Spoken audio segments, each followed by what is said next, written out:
এক বছরের ভিডিও আর এক বছরে এসে আপলোড দিচ্ছি। দেখেন কি একটা অবস্থা। আসসালামু আলাইকুম, কেমন আছেন সবাই? আমি নিশিকাব্য থেকে নিশি চলে এসেছি একটি ভিডিও নিয়ে আপনাদের মাঝে। আমি আপনাদের সঙ্গে আজকে শেয়ার করব একটি গিফট আনপ্যাকিংয়ের ভিডিও। তো চলুন শুরু করা যাক। কথা বলতে বলতে আমি অলরেডি পার্সেলটা খুলে ফেলেছি। এটার মধ্যে একটা কার্টুন আর একটা ব্যাগ রয়েছে। তো ওটা ব্যাগটা আসলে একটা বেবি শপের ব্যাগ, দেখেই বোঝা যাচ্ছে।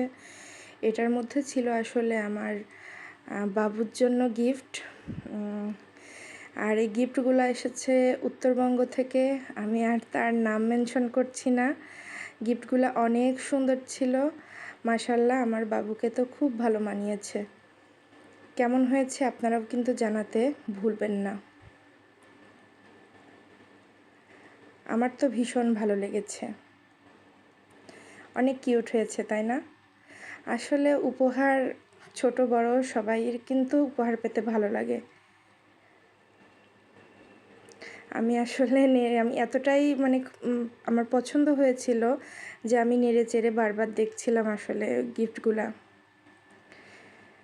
এর মধ্যে যে একটা চকলেট ছিল আমি প্রথমে বুঝতে পারিনি, পরে আর কি দেখতে পাই যে একটা চকলেটও আছে। তারপরে আমি কার্টুনটা খুলতে চলে যাই।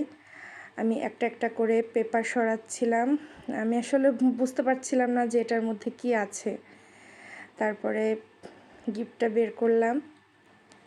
আপনারা কি বুঝতে পারছেন এর মধ্যে কি আছে? এটার মধ্যে আসলে ছিল একটা ক্যান্ডেল হোল্ডার। আমার কিন্তু ভীষণ রকম পছন্দের। আমি ধীরে ধীরে ক্যান্ডেল হোল্ডারটা আনপ্যাকিং করছি। কি অনেক সুন্দর আর অনেক কিউট না বলেন? আমার তো ভীষণ রকম পছন্দ হয়েছে। ও আচ্ছা, ক্যান্ডেলটাও কিন্তু দিয়ে দিয়েছে। আমি খুলে নিয়ে বারবার ঘুরিয়ে ফিরিয়ে দেখছিলাম আর কি। আমার এত পছন্দ হয়েছে। আসলে গিফট জিনিসটাই অন্যরকম। আমরা আমাদের উচিত আর কি যে আমাদের যে গিফটটি পাঠাক সেটা খুব সাদরে গ্রহণ করা, আর কখনোই মূল্য যাচাই না করা।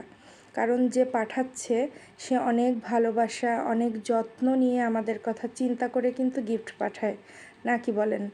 আমি এই যে ক্যান্ডেলটা বসিয়েও দিয়েছি, এখন কিন্তু আরও বেশি সুন্দর লাগছে, তাই না বলেন? আমি অবশ্য লাস্টে এসে একটা চিরকুটও খুঁজে পেয়েছি। আমি এখানে আসলে একটা না, দুটো চিরকুট ছিল। আমি খুলে দেখাচ্ছি।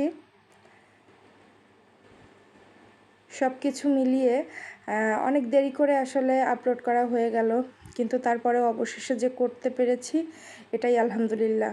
তো আমার আজকের ভিডিও আপনাদের কেমন লাগলো অবশ্যই জানাতে ভুলবেন না। তো আজকে বিদায় নিচ্ছি। আল্লাহ হাফেজ।